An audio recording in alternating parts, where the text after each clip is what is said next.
Throughout your life, there are going to be times when you feel that there must be more to life or something is missing. We all have the same kind of empty feeling from time to time. You see, we all have a hole in us that needs to be filled. We try to fill that hole in lots of different ways. When I was a child, I thought if Santa brought me the right gifts, just what I wanted, the hole would be filled. Or if I won enough soccer games or golf matches. As I grew older, I tried to fill the hole with other things. We try to fill the hole with pleasure, but that doesn't work. We tell ourselves, maybe I can fill it with stuff. So we get a car, a house, clothes, a watch, handbags, jewelry, shoes, everything the material world has to offer, and we throw it all in the hole. That doesn't work either.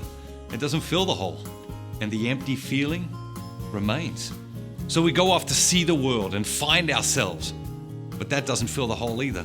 Next, we chase accomplishment. We tell ourselves, if I can just achieve enough, perhaps that will fill the hole.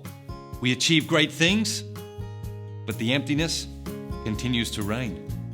The hole is still there. We're slow learners, aren't we? So we usually cycle through several rounds of these things, attempting to fill the hole. We tell ourselves maybe we just need more of this stuff. More pleasure, more travel, more stuff, more accomplishments, the right friends, sex, drugs, fame, status. But time and time again, the emptiness continues. In fact, the more you try to fill the hole with these things, the bigger the hole seems to be. We all experience the same kind of emptiness. Why?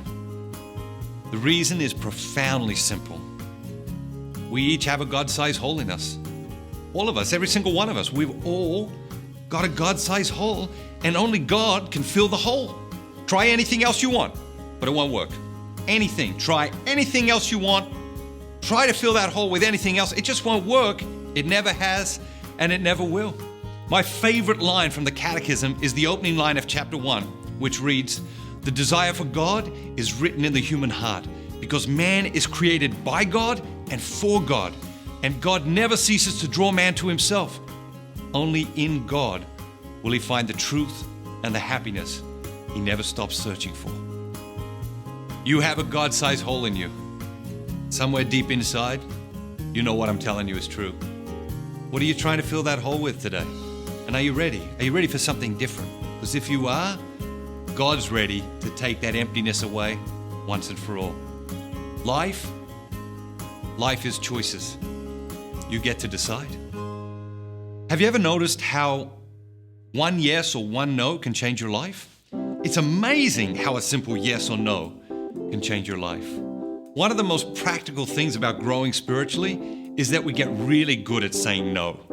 Most people are bad at saying no. Every day we find ourselves saying yes to stuff that we know we should be saying no to. We do this because of peer pressure, fear of missing out on something, a false feeling of obligation, or just to stay busy and keep ourselves distracted because we don't want to have to really think about life and what God is calling us to.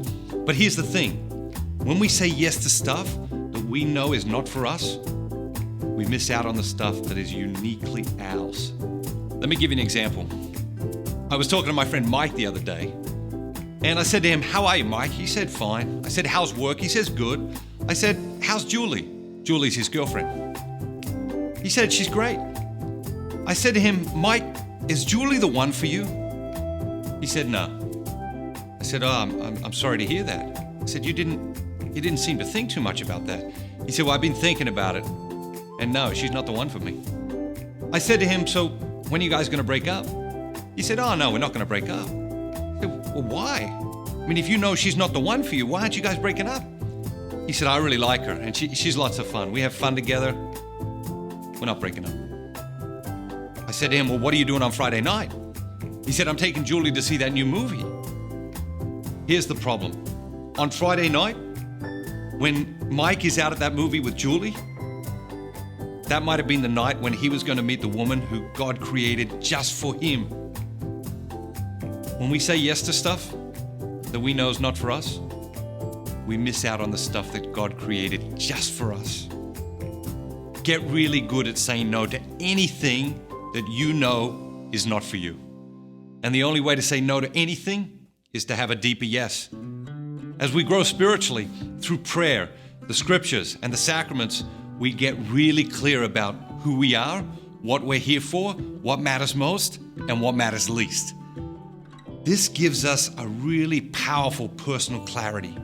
And this personal clarity allows us to be really good at saying yes to the right things and no to the stuff that just isn't part of God's plan for us.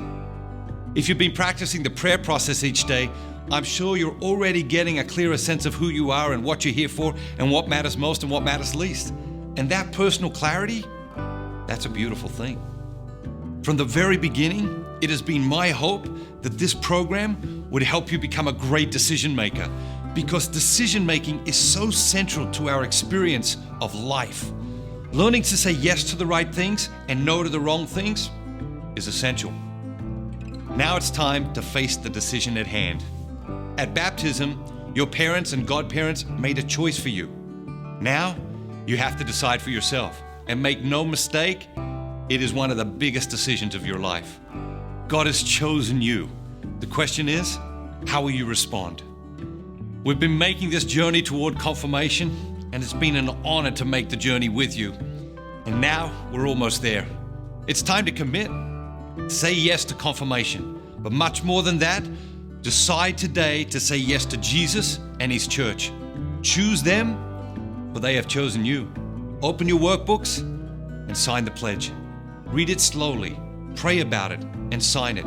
Say yes to God and His church, and say yes enthusiastically.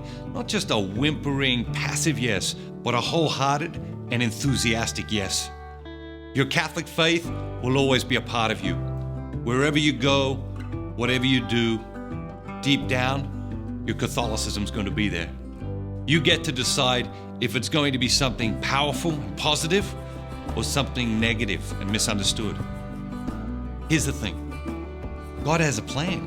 It's a beautiful plan. It's an incredible plan.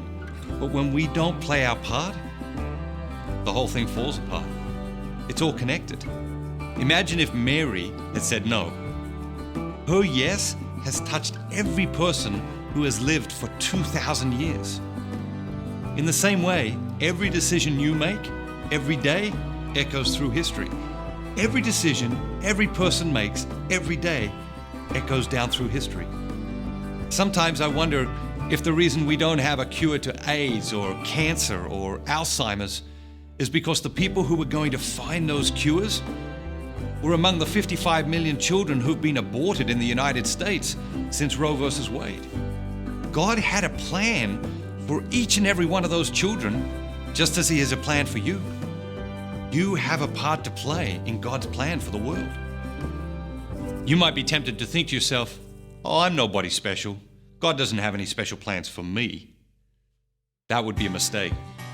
Read chapter 17 of the first book of Samuel for a great example. David's father sent him to take food to his brothers who were in the army. When he got there, Goliath, the enormous and much feared Philistine, was daring the Israelites to fight him, but they were all too afraid.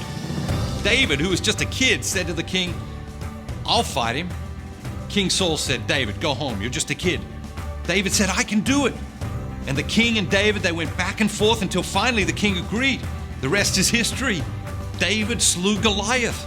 And in time, God made David, this lowly shepherd boy, the king of his people. How did it happen? David made himself available. God uses the most unlikely people to do His greatest work. As you read the Bible, you discover that He almost never uses the people in positions of power and authority. He doesn't necessarily use the most educated people, or the best looking people, or even the most qualified people. Who does God use to do His most powerful work here on earth? He uses the people who make themselves available. Seriously, God uses the people who make themselves available to Him. How available are you to God? 10%, 25%, 50%, 95%? Or are you 100% available for whatever God calls you to today? You want to see something truly incredible? Make yourself available to God.